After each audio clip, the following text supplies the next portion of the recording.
Oh. Good evening, Facebook, YouTube, social media fans. Good afternoon. This is Earl Rush, and we're here ready for Real Fellas Talk Sports. We got a lot to talk about, so I'm not going to be talking about non-important stuff or stuff nobody cares about. Let's get straight to the sports. Dave Brown. Our panelists for the day are a longtime friend, Larry Abrams. How are you today, Larry? I'm great, Earl. How about yourself? I'm doing very well, very well. And from the sports capital of the world, let him tell it, David Burnett. David, how are you? I'm doing great. And by the way, it is the sports capital of the United States and the world. Okay. And I'm glad that you acknowledge that. All right. Where is that? We didn't say where it was. It's Indianapolis, Indiana. Okay. Oh, okay. Yeah. Okay. And I just thought everybody knew that. You don't know, you better ask somebody, huh? and last but not least, my man, Charles Snowden. How are you, Chuck? Mr. Rush, I'm doing great. It's good to see you, and it's always good to see the fellas. All right. Let's get at it. Let's get to it. All right. Let's start off with what was your favorite game or your most exciting game this week, David? Let's start off with you. The game that I watched. Yeah. That was since I'm here in Indianapolis, right, watching the moribund Colts playing against the Kansas City Chiefs, I was shocked that the Colts were able to find a way to win. So that was the game that really excited me most. Okay. Even though I'm not a Colts fan. Okay. All right. Charles Snowden, what was your best game that you watched? It was the Dolphins and the Bills. Oh, yeah? That was Dolphins and the Bills. And kudos to the Dolphins for beating them. So okay. Mr. Abrams. I'm going with the Dolphins and Bills as well. That was an interesting game. I thought that the Dolphins might do more offensively because the Bills had like 5 or 6 starters out. But really, it was the Dolphins' defense that shut down. Well, I won't really say shut down because statistically, Buffalo had a lot of yardage in between the goal lines, but they kept them out of the end zone. Yeah. So I thought that was pretty impressive. Okay. I got a question for you guys. guys. Speaking of the Miami game, did Tua, should he have continued playing? I mean, that's a big issue right now. I'm not sure he should have continued playing, looking at the footage that I saw. Well, he certainly looked bad. You know, he got hurt. He got hit. The play you're talking about was right at the end of the first half, toward the end of the first half. And it didn't look good then. And he came back in the second half. I didn't see any effects of it. So I don't know. The old days, he might say he got his bell rung. He had a chance to recuperate. But I, like the NFL Players Association, I would like to look into that. I think they need to look into that. I think so too. He said it was his back, not a concussion. That's what he said. I mean, that's what he said. So well, his medical degree is worthless. Right. He threw a strike late in that game to Waddle. It was just a beautiful pass that put them ahead. But like Larry said earlier, Buffalo had 500 yards of offense. They just couldn't punch it in, and I think there was almost like a 2-1 in terms of offense over the Dolphins, and they had 5 defensive players out. They ran 90 plays. Normally, I think a team runs around 60 or something like that. At one point, the entire secondary for the Bills, the starters were out. And they still, I didn't realize and they still only lost by what, 2? Was it 2? Well, we playing football, not horseshoes, so the almost don't count. Either they lost or they did. Right. Okay. All right. Mr. Abrams, is there any team that has surprised you so far in the early season? We're almost through 1/4 of the season. We have 1 game left. The first quarter of the season, is there any team that stands out, surprises you negatively or positively? I'm going to have to stay with Miami. I mean, I think they've got some impressive wins. I mean, they beat Buffalo, who was supposed to be the beast of the AFC East. They beat Baltimore. Good game. undefeated at this point. I gotta go with Miami. Okay. David Burnett? I'm going to say the surprise team so far, even though I thought it would be the Detroit Lions, and the Lions are improved, but the actual surprise team right now, the Jacksonville Jaguars. You know, the 38-10 whooping that they put on the Los Angeles Chargers cannot be overlooked.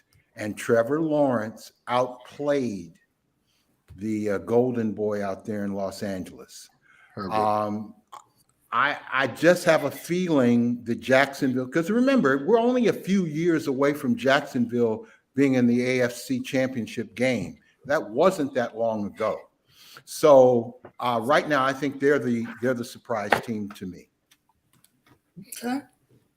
Charles, you have That's a good call out too, right there, David. And I was going to say on the negative front, I was going to say the Raiders, but for me, the surprise team for me so far are the Ravens. I think the Ravens, even though they're only 2-1 so far, I think their offense and the numbers that Lamar has put up, despite this contract issue, has been impressive. I like the Ravens. I think they are their defense has to get it together, but that offense is pretty strong. So, all right. Okay. All right. So, all right. How about you, Earl? Do you have a team that has surprised you either negatively or positively so far? I would probably go with David and say Jacksonville because they were sure straight up garbage last year, and they seem like So that's it. The Commanders beat them. The worst team in football. So what that says is that guy Peterson, who is only a few years away from winning the Super Bowl, right? Doug Peterson. He must be a pretty good coach, huh? Because he has got that Jacksonville team on the right path. Well, and Mr.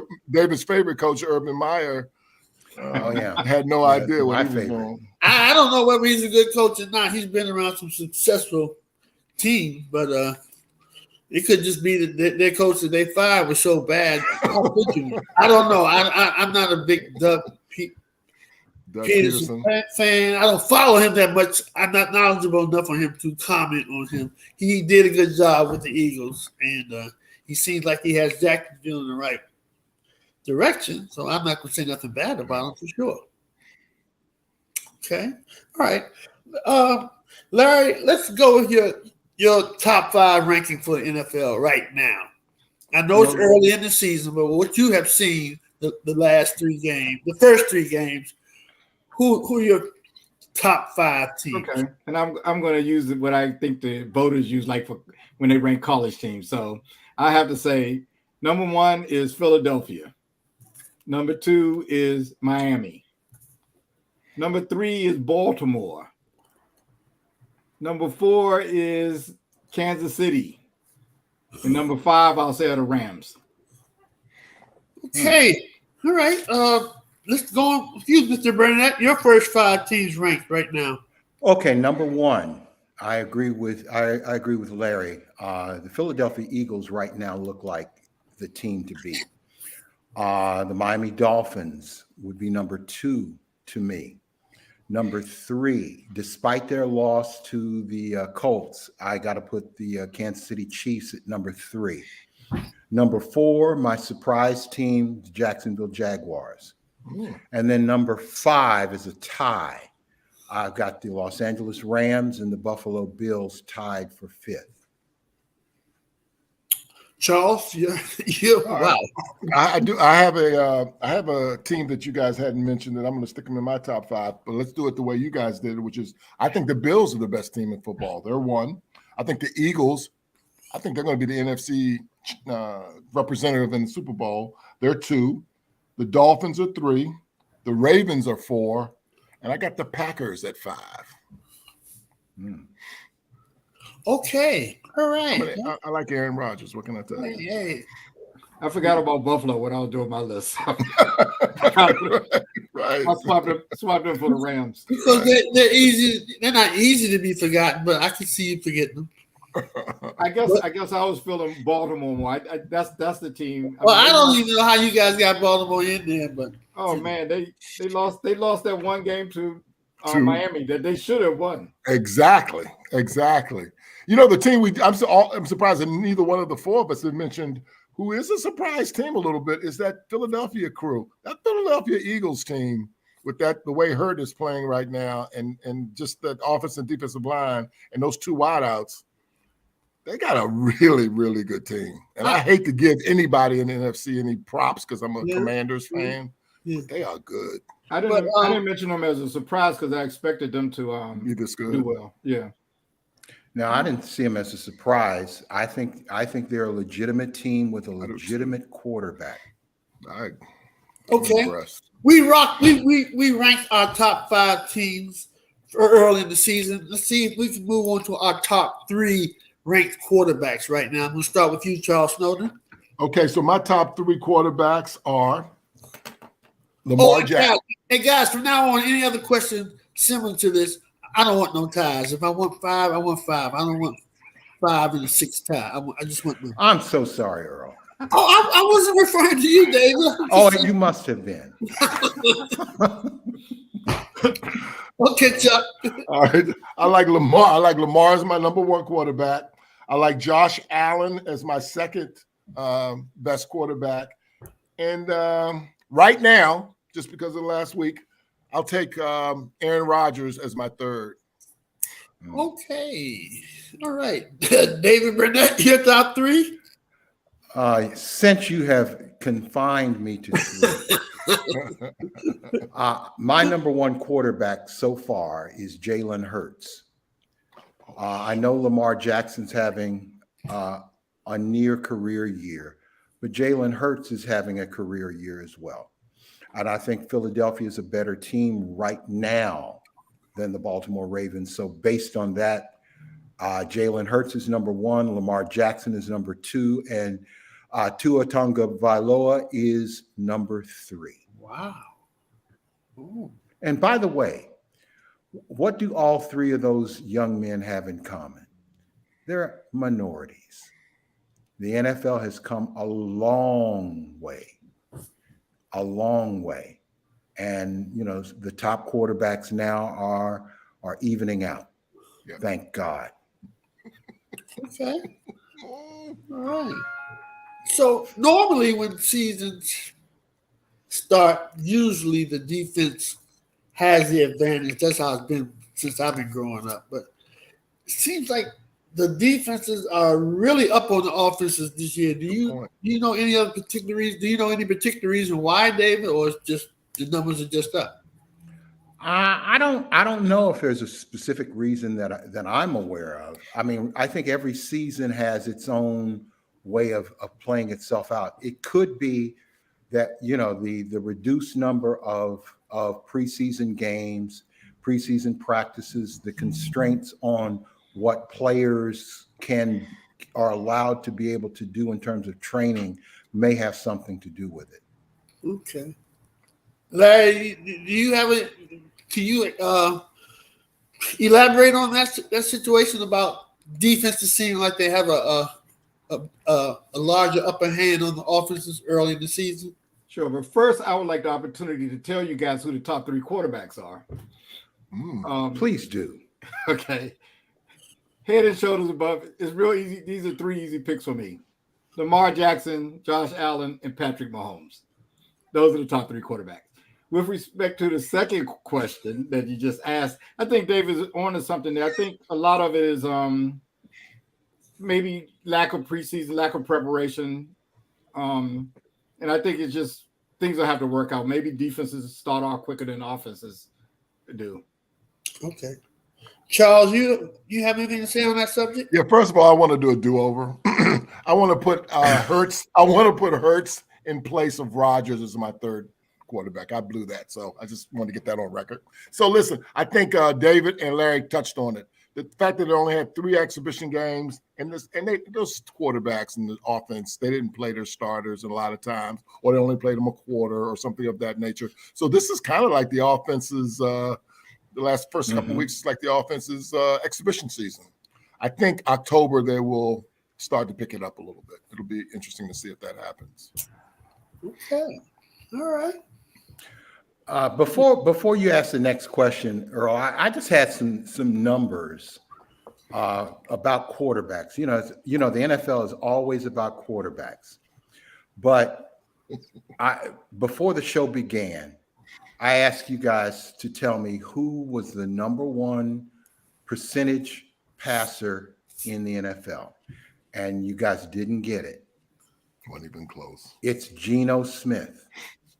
He's 70 as of 3 games that he started, 77% accuracy. Wow. 77. Who is the worst? Justin Fields. His passing percentage compared to Geno Smith is 51%. It's bad. His QBR is 50. He's worst in both categories. Now, whose fault is that? Is that the Bears' fault? Is that Justin Fields' fault? All I know is eventually it's going to be Justin Fields' fault. Yeah. Maybe we should mention what they have in common in this situation. What they have in common. They're right-handed. What they have in common is Geno Smith has been kicked around his entire career and is showing that he knows how to play football. And Justin Fields is still learning the game. Right. Huh. So the other thing you want to mention too is Justin Fields is 2-1 and Geno is 1-2. Well, first of all, I think the center for the Chicago Bears, whoever that is, the defensive end for the Chicago Bears, whoever that is, they're 2-1. Okay. You know, the victory total shouldn't always go to the quarterback. And in this case, in Justin Fields' case, he deserves no credit, zero, right, nada, right. for those victories the Bears had. None. And why is Geno Smith 1-2 then? He's not 1-2. No.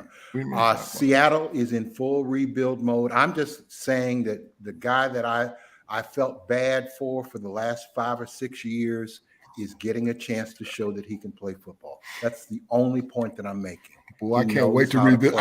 I cannot wait to revisit this in about 6 weeks.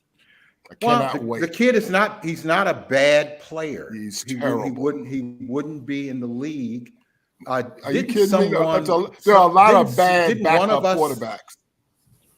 Say what? There are a lot of bad backup quarterbacks. I don't think Geno Smith is a bad backup.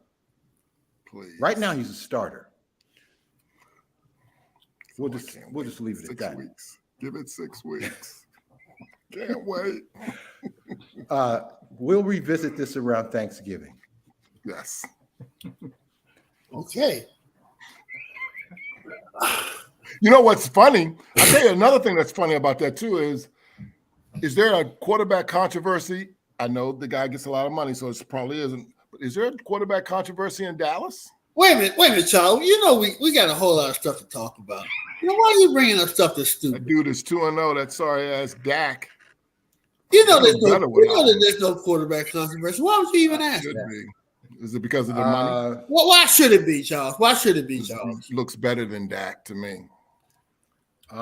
He's 2-0. You just don't like Dak. You're right. So he's not 2-0, Chuck. It's the defensive end. And the linebackers and the punter. And yeah, exactly.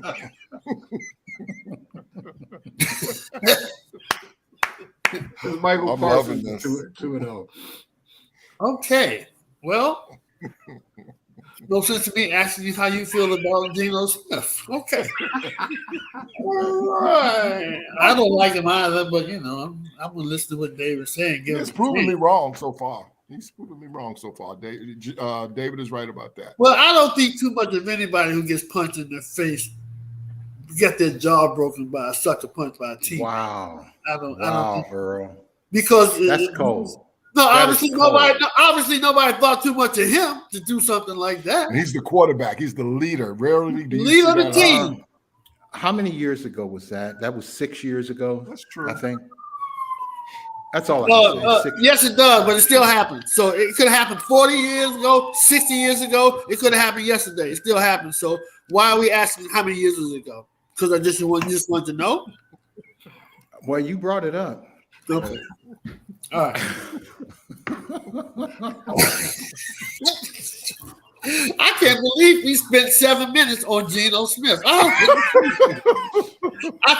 told myself I was going to do a good job today of moderating. But let no unnecessary stuff, no subjects like the Commanders, Geno Smith, no stuff like that. I apologize. We can talk about Jameis Winston if you want. Ooh. Let's talk about him when he's healthy.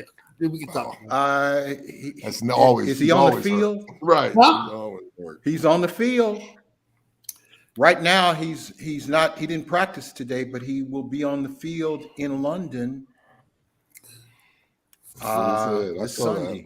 I think they play in London. Am I right? Yeah, they play in London. Well, let me ask you this, Mr. Burnett. Who would you pick? Who would you pick now today? Geno Smith or the other guy? Or Jameis Winston? Geno Smith. Okay, sorry. So does anybody have anything else about the NFL before we move on? I'm just asking. You tell me you're going to pick Geno Smith over Jameis Winston. First of all, I'm trying to remember when Geno Smith threw 30 interceptions. I'm just trying to remember. Well, he's never played over 6 games a season since he's been playing. So, that's all I'm going to say is Geno Smith has never thrown 30 interceptions, and he's going to play the full season this year unless he gets hurt. We'll see how many interceptions he has at 77% pass completion rate.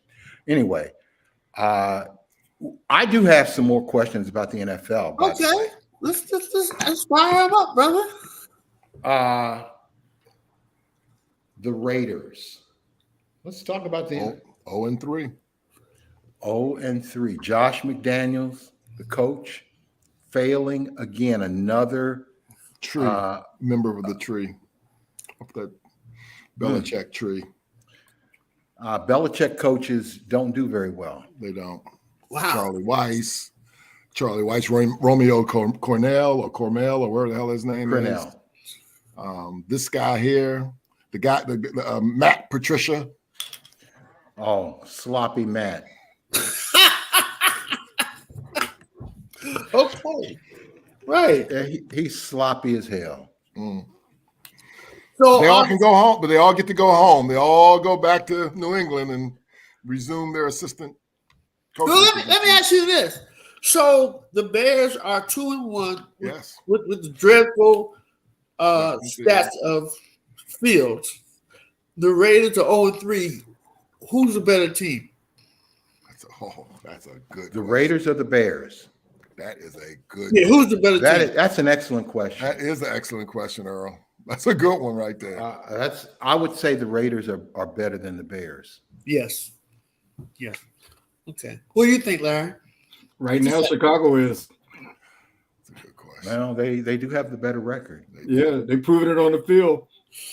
This ain't like the college rankings. No, that's a very. I know, right? The mythical winner, not the they didn't play each other, right? I have to agree with Larry as well. I think it's the Bears too, and the Raiders games have been close. It's just they're 0-3. Oh, by the way, something for Earl. That's a good question. Earl's quarterback, Matt Stafford, is leading the league tied with Jameis Winston for the most interceptions so far.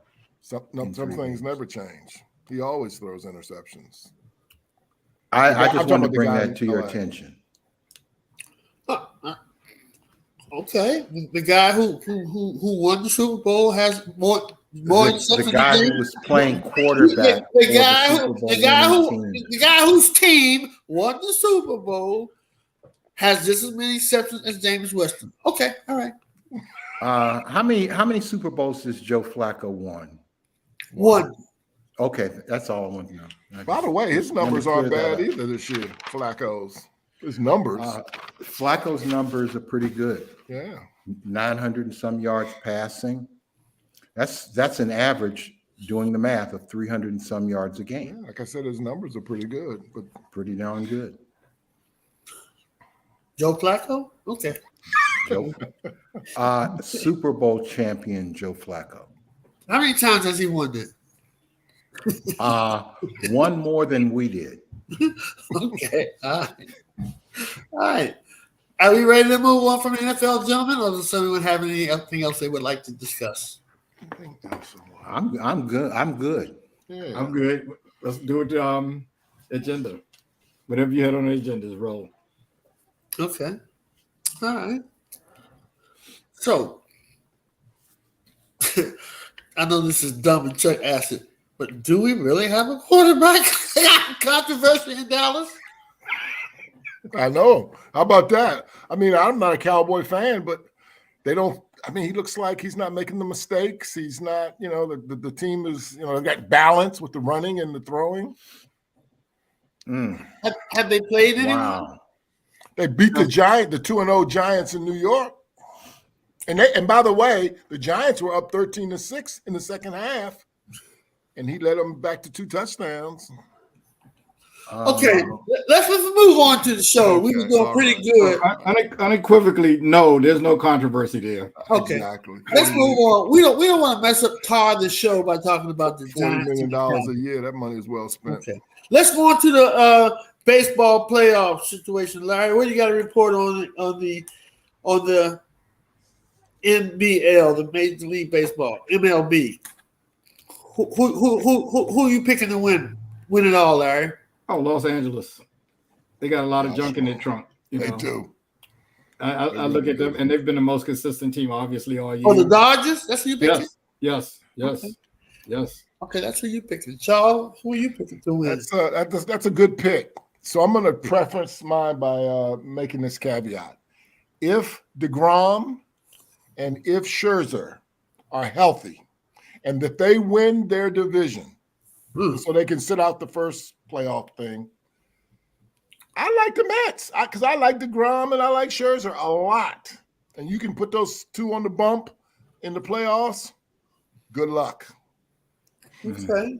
But you're right about something, which is there's some good teams, man. There are some good teams in baseball this year. Mm-hmm.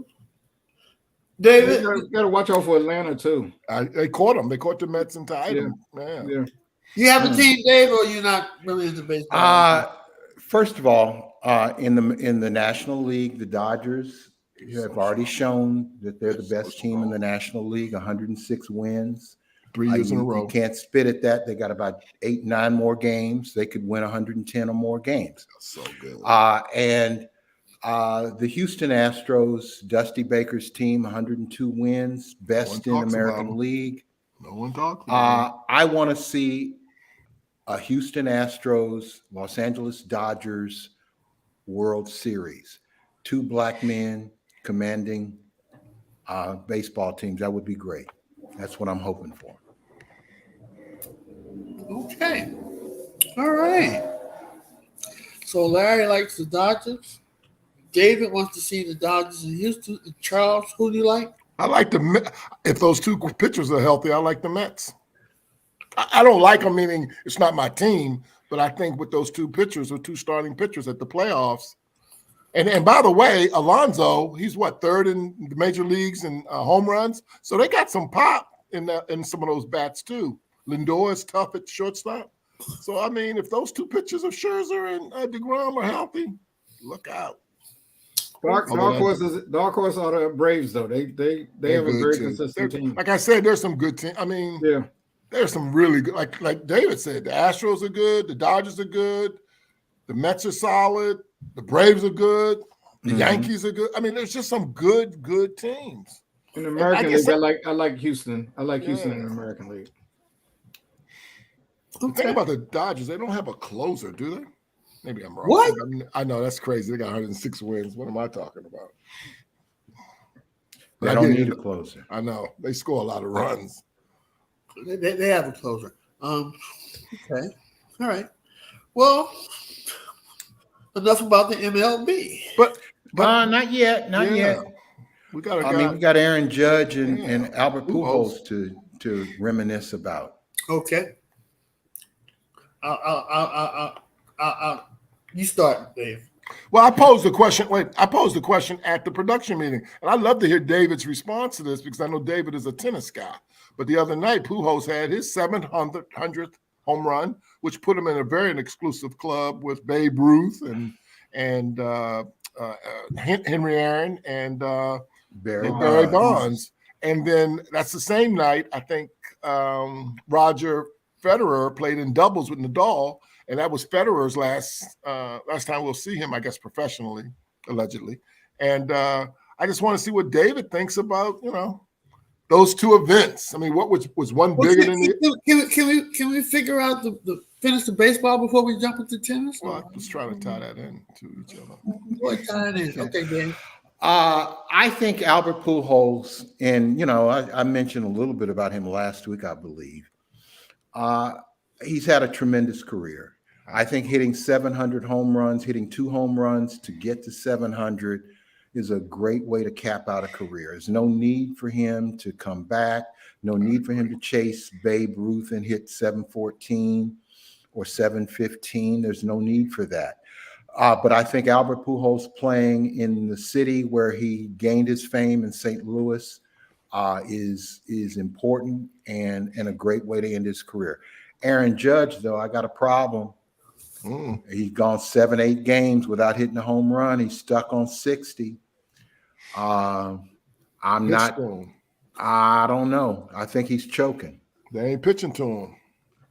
Well, what I'll say about Aaron Judge, he's leading in batting now, so he's a Triple Crown threat. So if he never hits another home run, I'm looking for him. I'm hoping he wins the batting title.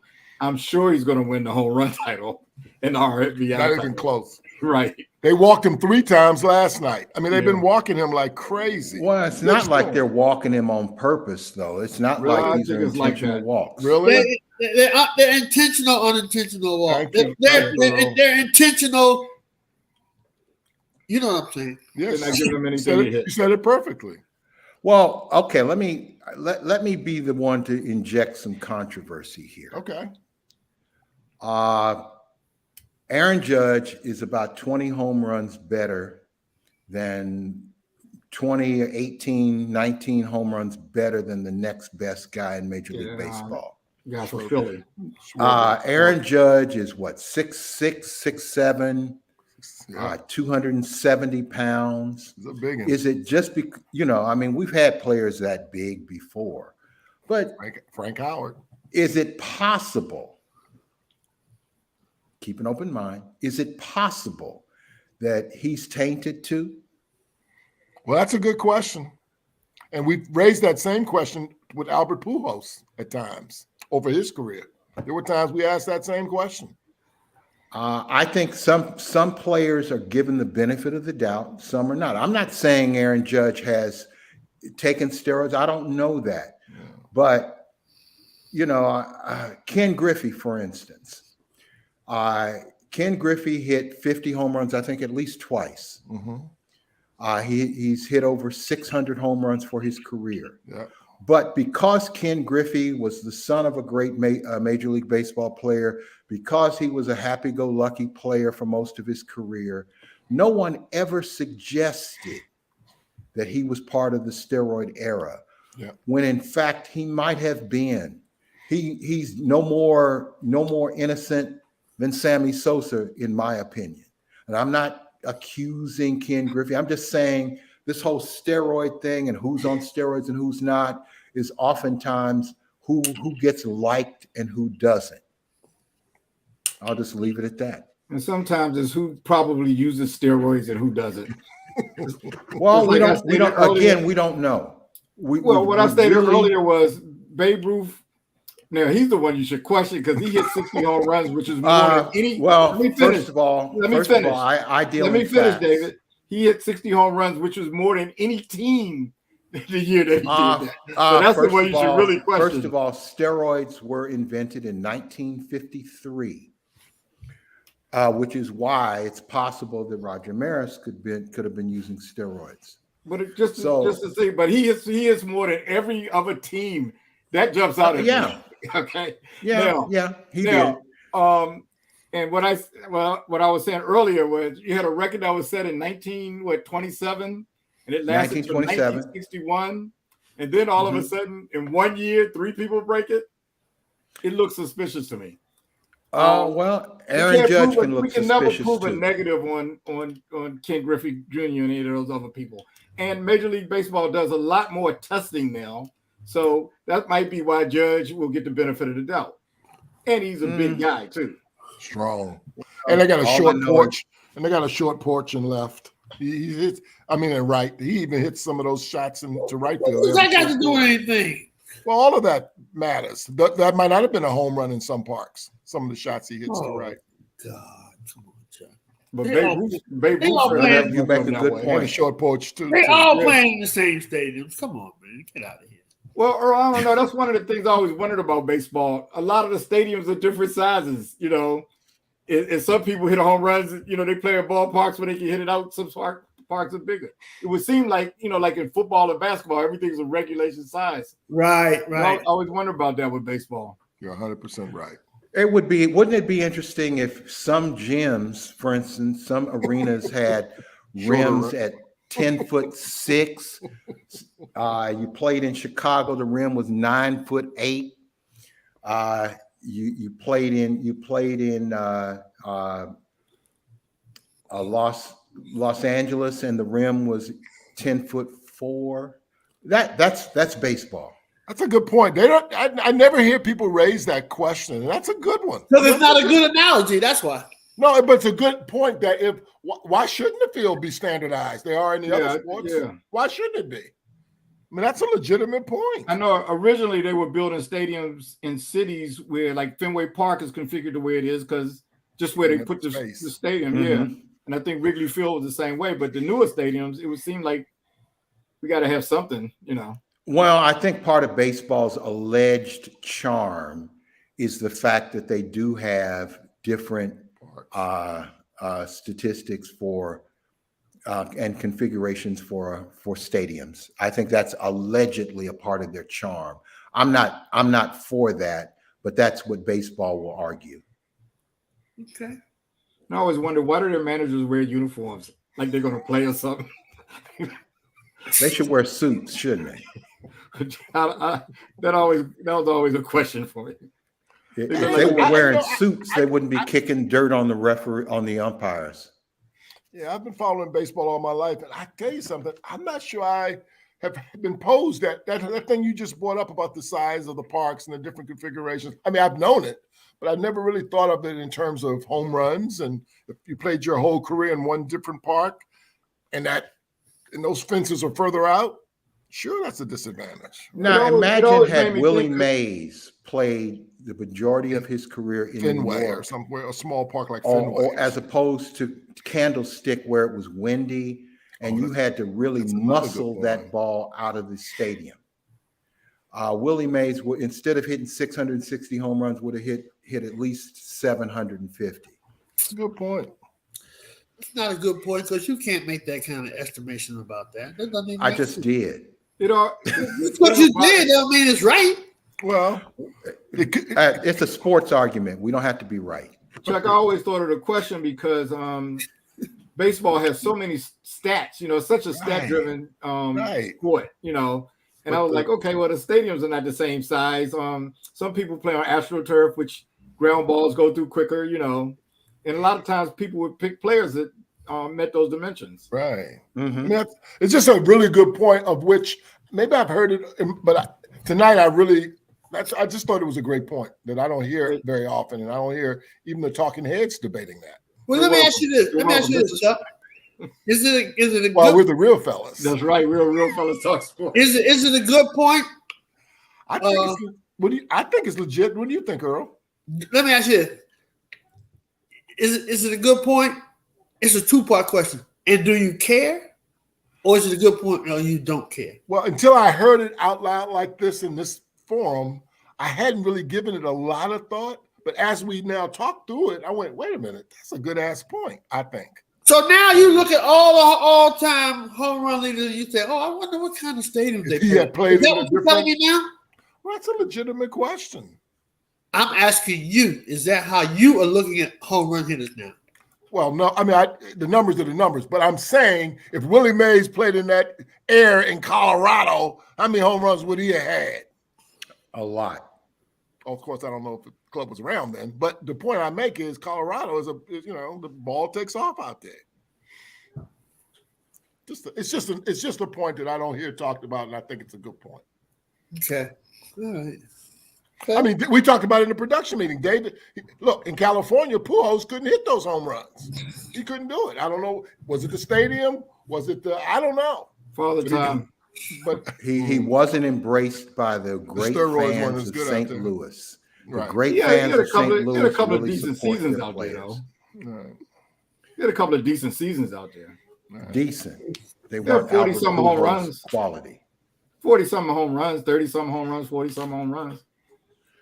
They weren't what he would have done in St. Louis. Declining with age. Declining with age. All right. He should have stayed in St. Louis. I think If Judge he'd is have going stayed in to. St. Louis, Albert Pujols would have nearly 800 home runs. I think Judge is going to get 62 or more, though. I do. I'm rooting When? for him. He might be getting them tonight. Let's hope so. Pitch to him. No, he hasn't. Okay. All right. Let's go on over to. Are we through the MLB, gentlemen? Yeah, that was pretty You tell robust us, Earl. discussion there. I'm done. Okay. Let's go over to the NFL. The NBA. To talk about these two huge elephants that are in the room.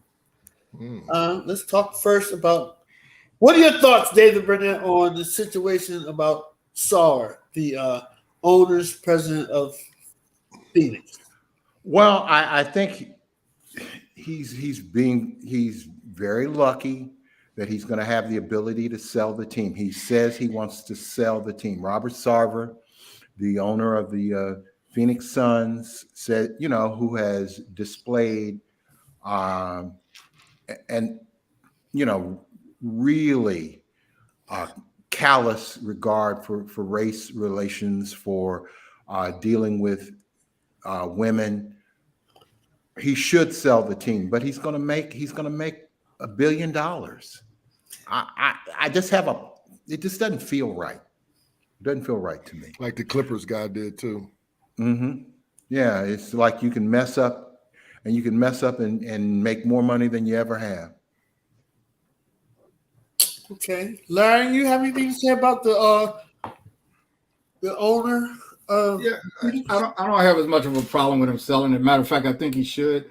I read the actual findings, all 40 pages. I'm retired, and that's a lot of work I used to be in, so I'm kind of a nerd like that.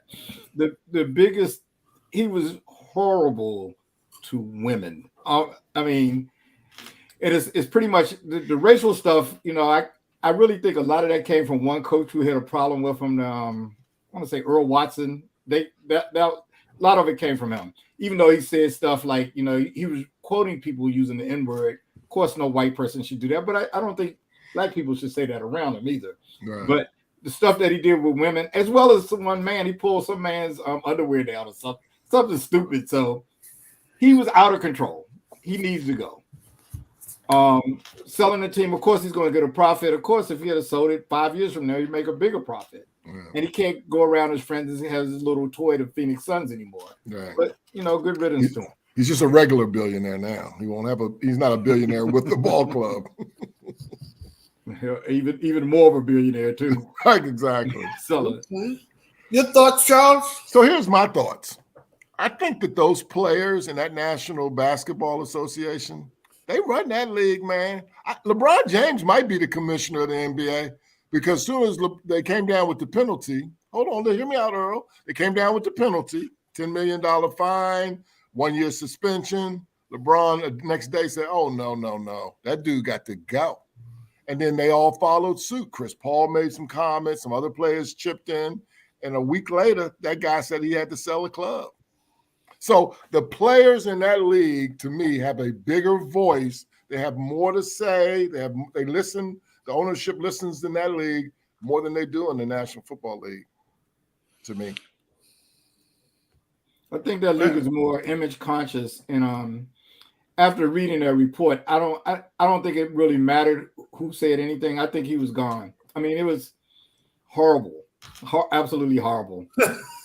It's almost like it's my company, and I'm going to engage in all this risky behavior. But hold on, Larry. So the report came out. They've been investigating this for over a year or so. It came out. The commissioner came down with the penalty. The penalty was $10 million, 1 year suspension. Right. And 1 week later, because of the grassroots uprising by the players, that guy was gone. I think he would have been gone anyway, because I think women's groups would have run him out of there. I mean, it was once that stuff was coming out, he was absolutely horrible to them. I mean, well, there's some women groups here in the Washington D.C. area have been trying to run that owner out, and they ain't been able to run him out. Well, big difference. They made their report public. NFL hasn't done that. Big difference.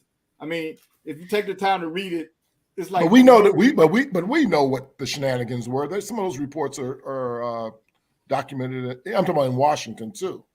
Well, a lot of it in Washington, we're getting one side of the story. Independent group came out, and the same thing happened, I guess, to the next topic. I read that one too. The Boston. Yeah, same thing. I read both of them. But I don't see how once it came out he could have stayed there, right. Even if no one said that. Right. Certainly the players saying it, had something to do with it. But I think he would have been gone anyway. Interesting. Earl. I don't have anything to say on the subject. I mean, obviously the guy's a nerd. Something's wrong with him. He can't have that kind of person with those kind of beliefs in the NFL. I mean, you can, and most of the good old boys are rednecks like that, but you try to not let it be so public as it is. I mean, he needed to sell the team. He needs to go. We'll see when he does sell the team what happens. What the NBA ought to be able to do when he does sell the team is take a percentage of the sale. Wow. Damn. I mean, there's nothing that says they can't do that. They didn't put in a percentage of the losses. Not in America. Yeah, you can't do that in America. Well, can't deprive people of their property without. I don't know that the Phoenix Suns are completely, or any major league team in any major sport, is actually the full property of the alleged owners. I bet you don't know the league. Well, hear me out. Okay. You're wrong on that. He owns it. Well, let me finish my point. I'm just saying every league has a stake in what these teams and the owners can and cannot do, and it depends. It's not fully if you own a team, you don't fully own the team if you're part of a league. You're part of a group. They can kick him out of that league, all right? But that's his property. In the United States, you can't deprive people of property. You can't just take it away from them. Well, yeah, you can. Not without a legal proceeding. Well, first of all, I don't fully agree with you on that. We'll have to agree. Let me finish. We'll have to agree to disagree with what can actually happen with a team, because it's not the same as the ownership in the real world. It's sports, and the leagues have some dominion over the teams and the owners that are part of those teams. That's something for us to look up. I'm curious right now. Good question. For next week or something. Okay, yeah. All right. We got another weird situation going on. I want to ask you, David. You've been a journalist, a professional journalist for years. I'm not gonna put your name out there, but you've been out there for years. And Larry, you and Charles both have been for 2 years. We've been journalists for 2 years. No, you and Larry have both been living for a while. Okay. Have you guys? I have two questions. Have you guys ever seen a situation where something has happened in the sports world, but nobody really knows what it is? Does anyone know what it is that Boston coach has done? Does anyone know? I don't. No. Have you ever been in a situation like this before? I think there's a lot of circumstances that we don't really know everything. Have you all ever experienced a situation like that? I haven't. What, personally? Yeah, well, yeah. I've dealt with them at work. When no one knows what the hell is going on, no one has no proof of nothing. This guy is it's just crazy. No one knows why he's suspended for a year. That doesn't even make sense. It's going to come out though. I'm just asking. Have you ever experienced? Why is he suspended? He knows he's suspended. Right. We don't know, but he knows. And in a lot of situations, this stuff is not made public. Okay. A lot of situations is private. All right.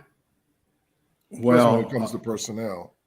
Yep, that's exactly right. Well, what is my answer then? Has any of you all ever been in a situation where I have? I'm not aware of something like this. Okay. No. I've seen stuff like this. I'm not aware, but Larry, you'd be the expert on that since you spent your career in HR. Right. And in employee and labor relations. Yeah. Wow. Okay. All right. But I'm sure there has been in sports some shenanigans where a player had to leave, and we were wondering, man, why did they cut that guy? Or why did that happen? I just don't know all the stories. Normally, people know the reason why someone has been punished.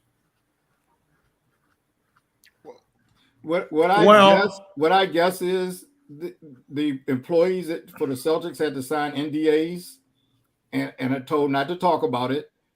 And he doesn't want to talk about it, but he knows why. He's not fighting it. At some point, we will find out more details, but I think we know enough. To have an affair with and with whomever you have an affair with is ordinarily not known by anyone except the two consenting parties in a so-called consensual relationship. Come on, you know better than that, David. You know you've seen plenty of people who you worked with that were having affairs. Come on. No, I'm not saying that's not my saying. point. Right. My point is simply I think in this particular case, as the head coach, he should have known, if you're going to step out on your significant other, do it away from your workplace. And he didn't use very good common sense. Even the negative common sense he didn't use correctly. And that's on him. He's probably never going to coach in the NBA again. I don't think he will. Well, it depends on what he did. Well, at this point, without more explanation, and we may never get more explanation. Right. I just think as a first-year head coach, without a track record as a head coach, it's easy to dispose of him. It's easy, and I think that's what's going to happen. I don't think he'll ever coach the Celtics again. Right. I doubt seriously if he'll coach in the NBA as a head coach. Wow. Okay. All right. Well, people fool around all the time in America. Well, but yeah, they do. Yeah, they do, but that's not the point. But normally they just say he was having an affair and they fire him. They won't even say what he did. Right. Well, they've told us enough. He had a allegedly consensual relationship with someone who was in the employ of the team that he is employed by. That's not allowed according to the rules of the Boston Celtics. Okay. And I'm going to suggest giving a harsh penalty. That's probably not the only thing that he did. Yeah. What happens is probably. I think you are absolutely right. They called in an outside firm to investigate, and they ask questions. And a lot of people, if they're put under oath, they have to answer honestly things that they might not have necessarily divulged. I think you are absolutely right, Larry. I mean, there's much more. At this point, they've basically given him a little bit of an out. a little bit just to say, okay, he cheated on his significant other, and in a consensual relationship, and that was against the rules, and they're leaving it like that. But to me, a year suspension says there was more going on. David, I don't think cheating on his significant other is factors in here. I think he broke a rule by he's part of management. But that's what I added. And he dealt with it. Yeah, I don't know why that would be part of it, cheating on his significant other. Well, in this particular case, this significant other is a famous person, and a famous, cherished person, particularly within the African American community. That's part of it. If his significant other was someone we didn't know, it would be lesser. That should not be a factor in his work. Well, I'm not talking about whether it should be a factor. It is a factor. How do you know that? That's what I'm saying. How do you know that? Why would that all be we have to do is look at social media to tell what people are saying and what they're conversing about regarding Udoka and his significant other, who is a famous movie and television star. This is definitely agree to disagree. I think it's more likely that he's hit on more women at that organization. I don't disagree with you. I'm not. And that's the basis for them taking action. I'm not disagreeing with you on that. Would the race of the person have anything to do with anything? No, yes. I don't think so. Really? Yes. I don't think yes. So. Yes. It should not. It shouldn't. There's a whole lot of things shouldn't. No. But well, they gave the head coach, the new head coach or interim head coach. I don't know what the title officially is, but he's black as well, right? Yep. Yep. There's just too much secrecy going on, man. Well, we're gonna find out. 60 Minutes will get up there. We'll find out something. All right. Okay. All right, guys. I've had fun today. Let's. We have any closing arguments before we wrap the show up? Arguments. I have a closing comment. I don't know about the Wait a minute, what did I say? Closing argument. And that's fine. That's fine. Yeah. Cleveland. Why y'all trying to clown me and make me look silly? I'm not doing that. That's fine. We're not. But I have a closing comment if you want me to go first. I don't know. All right. Do we have any closing comments, arguments? Does anybody have anything to say before the show ends? My hands I do not. I have one. Yeah. Okay. Yeah. Larry? Okay. Well, NBA season is about to start. We can segue from the last two topics we talked about.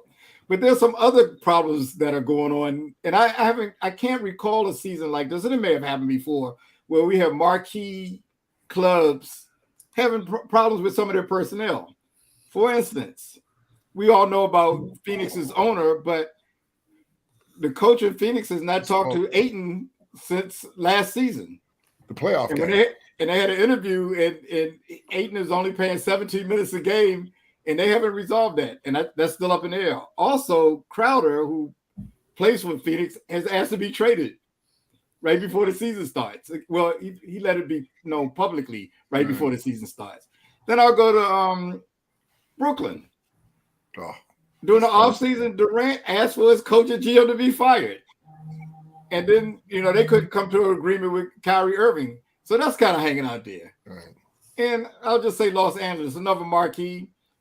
They're actively trying to trade Westbrook. And he was even asked that in a press conference. How do you feel about them trying to trade you? He actually gave a pretty decent answer. Yeah, he handled that well. I thought so too. But I'm just bringing this up that NBA action is fantastic. Oh. David, do you have any closing? I don't. I don't. Not today. Charles, do you have a closing? Larry gets excited when the basketball season is around the corner. You can see that already, can't you?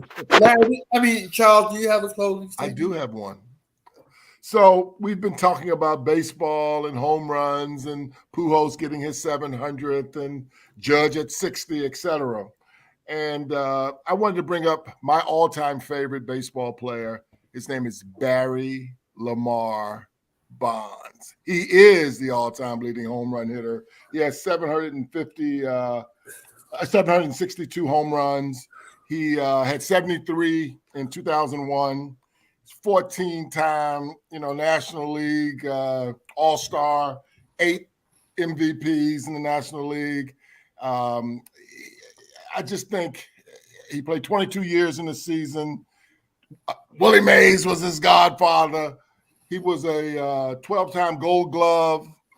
In one of those years, he had 52 stolen bases. He was a complete baseball player.